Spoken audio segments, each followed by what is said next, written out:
fiti ani asese ni din and your friend say mechanic na prophet kumichacha ma sesa me YouTube no ba bia me hwe bia ma change afro and ma ba too much GH hwe na prophet kumichacha me so me hwe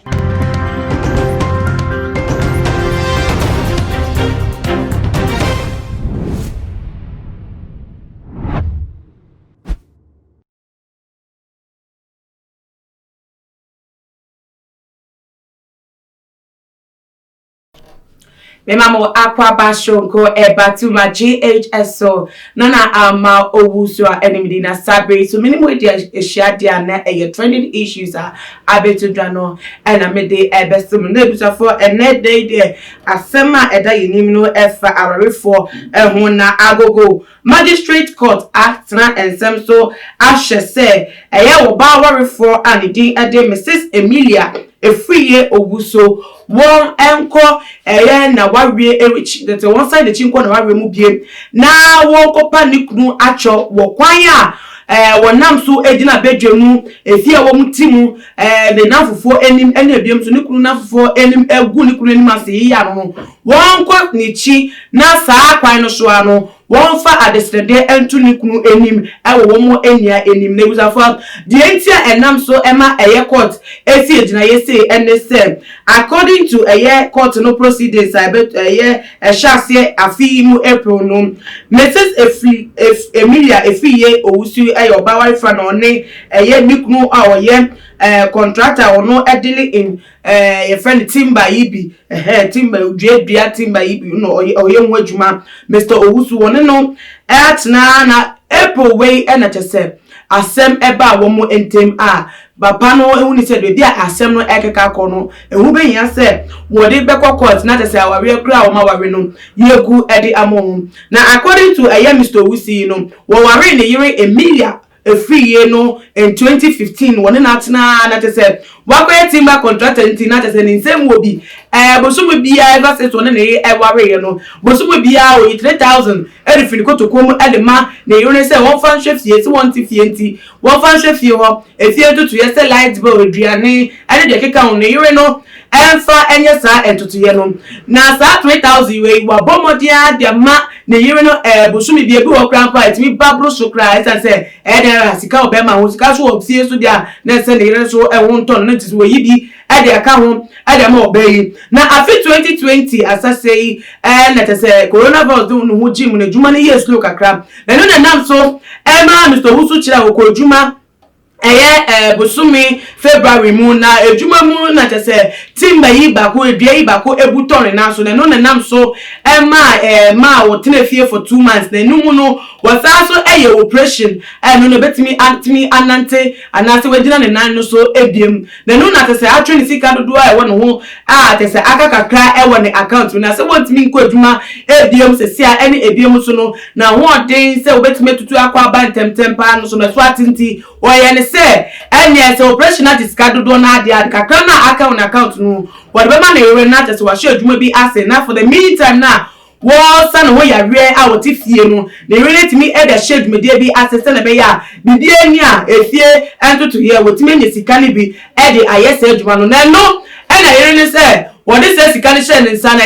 4,900 no de man so for be business no so wo ni say one of those sika na ya o de man no o ta de man no so me bi e bi nti wan fa adwen bia ama na ni kunu say wo de be ya adwuma nti ono so di sika no se na ya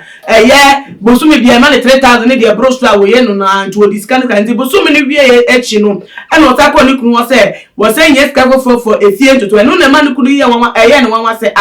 na wo bia me ni watness wo yerepa me ni waka nsema ekoso ma kire wa aka se wani tia wo mu bi no wo di eko no mama wo say ji ne fa ye we na wa sa ba me chese wo be di sika na no sika no wo di aye den oyi no ko kire mo so de ofufuo ni kunu pe fufuo nto de ofufuo de man all the while day now the man na all the day no in that 1 month no de ofufuo e de man ebusa fufuo 4,900 fufuo nkwa na eno ana be me say enke no kra de enke hanesa efi woko awo nye sika ma na yere no de bia da adapetwa na ye yakese na wonan ntimi nante obema sanse ne wunni dwuma ye ana da bia wotifie no abebo so ntimi so na ne twa na dapa everyday no hwe a da bia no eko no ebru no so no wa party na wo benya se de ekeka ko ne ya enyan ase de wo pe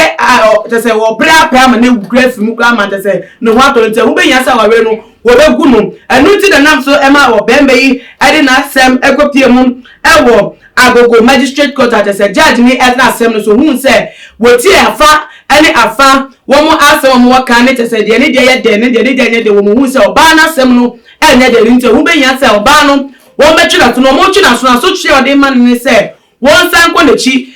se fie o gina etwa ne kula da pa no wo ba na cho wo ho abonte so gina twa ne kula da pa no wo ba na cho wo ho be biara ne ne kunu anya akasakasa wo twa na da pa fa sika ho no won ba na cho wo ho no ma te se public apology wo fama eye ne kunu for humiliation na wo de no apology for all the matter or yabi ye no na no ana asemwe ebeta ponten so no Ghana for bi ka se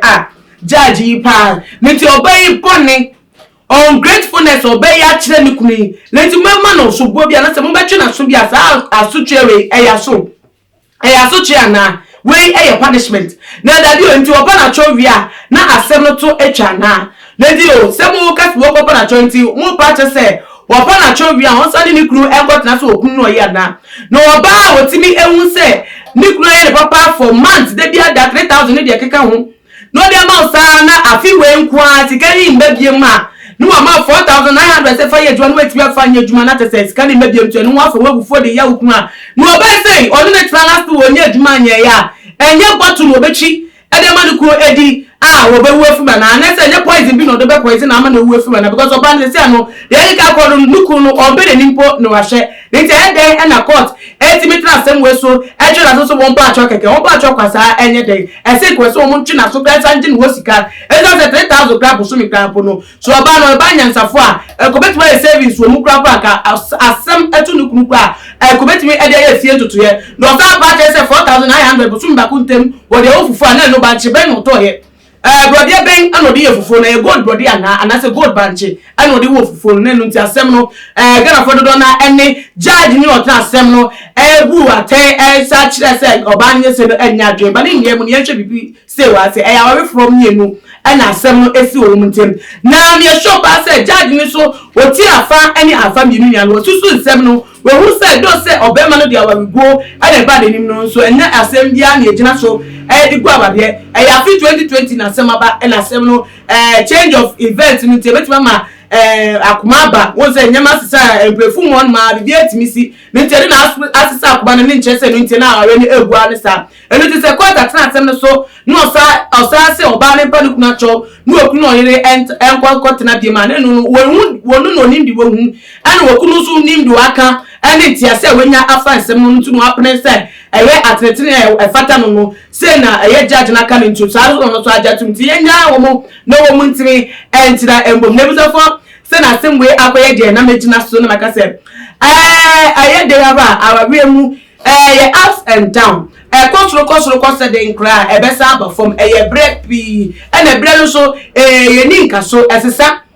ene eye de so ye ne ochina so betete ensem pi no wo mu se ne na so gu ana kan hu ni se ochina de atubetwa do so se den atubetwa nti ya timi sisa nti se wo wa mu na ene koye na eye de na sakra ebe na eye nyun kakra eno na nche se eye nyun nti sisa usuban dan weni na ife intel pa na wabua wa na watna adabi eno nche sa se na eye de na wo sifate ne sa so na eye nyun a eye se won tna ho na won usuban sa na tna wa ko se we se ye kan say for better for worse it worse ba wo wa for good shot na wa na ne sa na ebusuafo meso media no me besi a wadwentwe no pomodia na fa som ye our comment section na bia mo so no follow ye our Instagram and your Twitter page at @tumagh_ your Facebook so @tumagh na ama owusa enemy me besi na me ya doma ye besan edi ehyiapim makramu